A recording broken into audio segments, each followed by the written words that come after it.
How to change the language on Netflix or your Netflix profile. Hello everybody, welcome back to my channel. This is me Pippin, and today I'll guide you on how you can change the language on Netflix.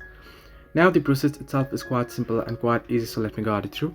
In order to change the language on Netflix, you can simply first open up your Netflix application. Now I'll just open it quickly.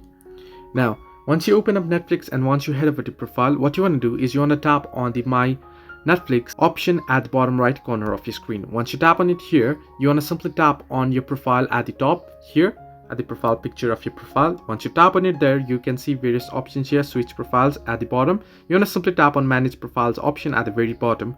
Once you tap on it, you'll get this edit icon along with every profile. Simply select the profile that you wish to change the language on. Once you select it, you'll be able to see this.